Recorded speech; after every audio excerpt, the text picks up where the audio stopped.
Hello friends, welcome back to A D updates. അപ്പോൾ നമ്മുടെ ഇന്നത്തെ വീഡിയോ കിങ് ഓഫ് കൊത്ത സിനിമയെക്കുറിച്ചാണ്. സോ വീഡിയോയിലേക്ക് പോവാം. അഭിലാഷ് ജോഷിയുടെ സംവിധാനത്തിൽ ദുൽഖർ സൽമാൻ നായകനായി 2023 പുറത്തിറങ്ങിയ സിനിമയാണ് കിങ് ഓഫ് കൊത്ത. 2023 മലയാള സിനിമയിൽ തന്നെ ഏറ്റവും കൂടുതൽ ഹൈപ്പിൽ പുറത്തിറങ്ങിയ ഒരു സിനിമ കൂടിയായിരുന്നു കിങ് ഓഫ് കൊത്ത. സിനിമയുടെ ഫസ്റ്റ് ലുക്ക് തൊട്ട് ട്രെയിലർ വരെ സിനിമയ്ക്ക് ഒടുക്കത്തെ ഹൈപ്പായിരുന്നു കിട്ടിയിരുന്നത്. ഒന്നാമത് ദുൽഖറിൻ്റെ പാൻ ഇന്ത്യൻ പടം, പോരാത്തതിന് ഹെവി ലെവൽ ഹൈപ്പും. മലയാളത്തിലെ ആദ്യത്തെ ഡബിൾ ഡിജിറ്റ് ഓപ്പണിംഗ് ഇടാൻ പോകുന്നത് കിങ് ഓഫ് കൊത്ത ആയിരിക്കുന്നു വരെ ആ ടൈമിൽ ടോക്സ് പോയിരുന്നു. എന്നാൽ അതിന് നമ്മുടെ ലിയോ തന്നെ വരേണ്ടി വന്നു. അത് വേറൊരു സത്യം. അത് പോട്ടെ. അങ്ങനെ 2023 ഓണം സ്പെഷ്യലായി ക്ലാഷ് റിലീസിൽ കിങ് ഓഫ് കൊത്ത റിലീസ് ചെയ്തു. കിങ് ഓഫ് കൊത്തയോടൊപ്പം ക്ലാഷിൽ വന്ന സിനിമകളായിരുന്നു ബോസ് ആൻഡ് കോ, അതുപോലെ RDX. അവസാനം ക്ലാഷ് വിന്നർ ആയത് RDX ആണ്. കിങ് ഓഫ് കൊത്തയും മൂഞ്ചി, ബോസ് ആൻഡ് കോയും മൂഞ്ചി. എല്ലാവരും ദുൽഖറിൻ്റെ പാൻ ഇന്ത്യൻ മാസ് പടം പ്രതീക്ഷിച്ച് കിങ് ഓഫ് കൊത്തയ്ക്ക് പോയി. എന്നാൽ എല്ലാവർക്കും കിട്ടിയത് പാൻ ഇന്ത്യൻ സ്പൂഫ് ആയിരുന്നു. എല്ലാവരുടെയും പ്രതീക്ഷയ്ക്ക് വിപരീതമായി കിങ് ഓഫ് കൊത്തയ്ക്ക് full and full disaster reviews ആയിരുന്നു വന്നുകൊണ്ടിരുന്നത്. അപ്പോൾ എന്തുകൊണ്ട് കിങ് ഓഫ് കൊത്ത ഫ്ലോപ്പായി?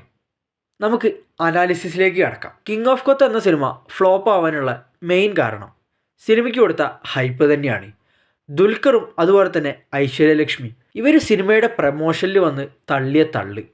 സിനിമയിലെ ഓരോ ക്യാരക്ടേഴ്സിനും സ്പിൻ ഓഫ് വരെ എടുക്കാൻ പറ്റും, അത്രയ്ക്കും ഡെപ്ത് ഉള്ള ക്യാരക്ടേഴ്സാണ് സിനിമയിൽ മൊത്തം.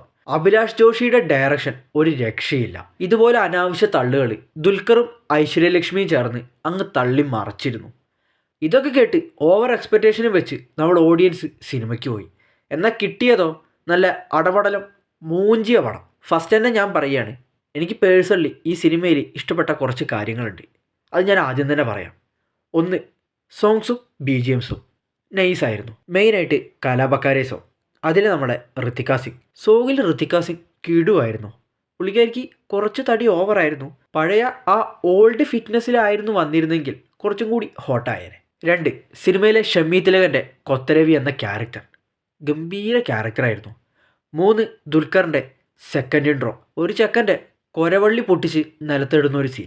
അതിലുള്ള ദുൽഖറിൻ്റെ ലുക്കും സ്വാഗും ഒരു രക്ഷയുണ്ടായിരുന്നില്ല. 4, ഒരു ഫൈറ്റിൻ്റെ ഇടയ്ക്ക് ഹാർട്ട് സർജറി എന്ന് പറയുന്ന ഒരു സംഭവം, ഒരു ഡയലോഗും ഉണ്ട്. അതും അടിപൊളിയായിരുന്നു. ഇത് മാത്രമേ കിങ് ഓഫ് കൊത്ത എന്ന സിനിമയിൽ എനിക്കാകെ ഇഷ്ടമായിട്ടുള്ള കാര്യങ്ങൾ.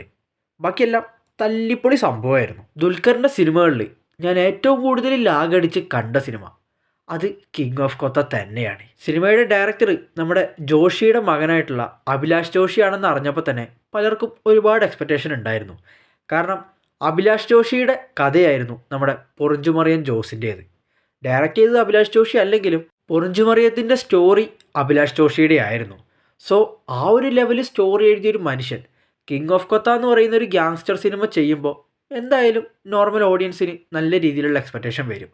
എന്നാൽ പുള്ളിക്ക് ആ എക്സ്പെക്റ്റേഷനോട് 100% പോയിട്ട് 50% പോലും നീതി പുലർത്താൻ സാധിച്ചിട്ടില്ല. സിനിമയുടെ സ്റ്റോറി നോക്കിക്കഴിഞ്ഞാലും വളരെ വീക്കായിട്ടുള്ള പക്ക ക്ലീഷേ സ്റ്റോറി. ഇനിയിപ്പോൾ ക്ലീഷേ സ്റ്റോറി ആയിക്കോട്ടെ, എന്നാൽ ആ പടം മേക്ക് ചെയ്യുന്നൊരു രീതിയുണ്ടല്ലോ, സിനിമയുടെ മേക്കിങ്ങും ഷോകായിരുന്നു. മൊത്തം കയ്യിൽ നിന്ന് പാളിപ്പോയ അവസ്ഥയായിരുന്നു. വീക്ക് സ്ക്രിപ്റ്റ്, മേക്കിങ്ങും വീക്ക്. അപ്പോൾ പിന്നെ എഡിറ്റിങ്ങിൻ്റെ കാര്യം പറയണ്ടല്ലോ. ഇങ്ങനെയുള്ളൊരു പടത്തിൻ്റെ എഡിറ്റിങ്ങും കൂടി മോശമായി കഴിഞ്ഞാൽ ആ പടത്തിൻ്റെ അവസ്ഥ ശോചനീയമാണ്.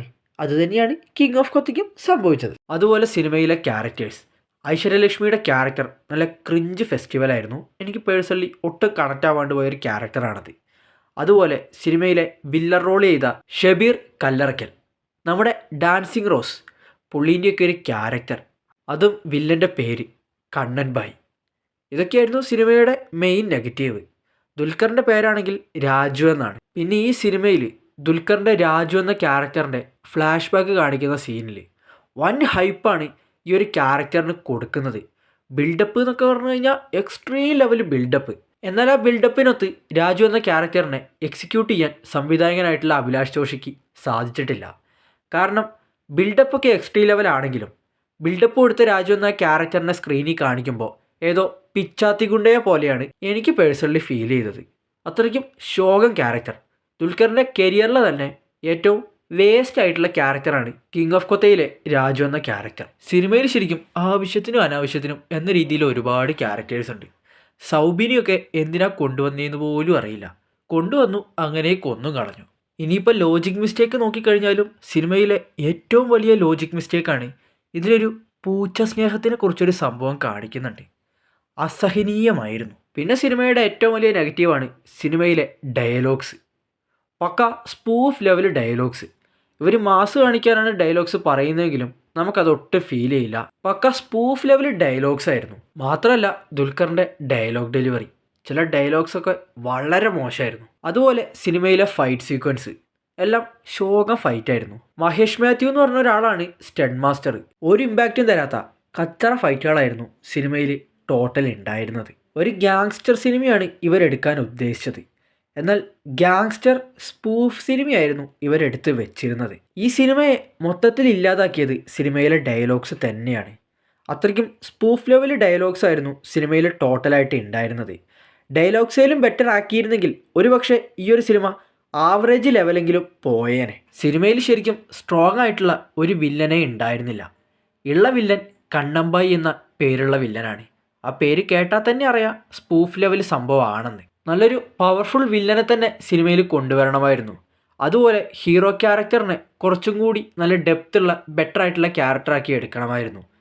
സ്ക്രിപ്റ്റൊക്കെ ക്ലീശ ആയിക്കോട്ടെ, ആ മേക്കിങ്ങും കൂടി ഒന്ന് സെറ്റ് ആക്കിയിരുന്നേ സിനിമ വേറെ ലെവലായേനെ. കിങ് ഓഫ് കൊത്ത സിനിമ കണ്ടതിന് ശേഷം എനിക്ക് പേഴ്സണലി തോന്നിയ കാര്യമാണ്, ദുൽഖറിന് മാസ്സായിട്ടുള്ള റോളുകൾ അത്രയ്ക്ക് അങ്ങ് പോരാ. പുള്ളിക്ക് ഏറ്റവും അടിപൊളി ക്ലാസ് ആയിട്ടുള്ള റോളുകൾ തന്നെയാണ്, നമ്മുടെ ലക്കി ഭാസ്കറൊക്കെ പോലെ. എനിക്കെന്തായാലും കിങ് ഓഫ് കൊത്ത പൊട്ടിയതിൽ വലിയ അത്ഭുതമൊന്നും തോന്നുന്നില്ല. കാരണം ഒരു ഗ്യാങ്സ്റ്റർ പടം വൃത്തിക്കെടുക്കാണ്ട് സ്പൂഫ് രീതിയിൽ എടുത്തു വെച്ചാൽ ഇങ്ങനെയിരിക്കും. പോരാത്തതിന് അനാവശ്യ ഹൈപ്പും അതുതന്നെ ധാരാളം. എനിക്ക് പേഴ്സണലി കിങ് ഓഫ് കൊത്തയുടെ ഫസ്റ്റ് ഹാഫ് ആയിക്കോട്ടെ സെക്കൻഡ് ഹാഫ് ആയിക്കോട്ടെ ബിലോ ആവറേജിന് താഴെയാണ് തോന്നിയിട്ടുള്ളത്. അപ്പോൾ ഇതൊക്കെയാണ് കിങ് ഓഫ് കൊത്ത സിനിമയെക്കുറിച്ചിട്ടുള്ള എൻ്റെ പേഴ്സണലായിട്ടുള്ള അഭിപ്രായങ്ങൾ. സിനിമയെക്കുറിച്ചിട്ടുള്ള നിങ്ങളുടെ വ്യക്തിപരമായിട്ടുള്ള അഭിപ്രായങ്ങൾ കമൻറ്റ് ചെയ്യുക, വീഡിയോ ലൈക്ക് ചെയ്യുക, ചാനൽ എല്ലാവരും സബ്സ്ക്രൈബ് ചെയ്ത് സപ്പോർട്ട് ചെയ്യുക. So see you the next video guys, by.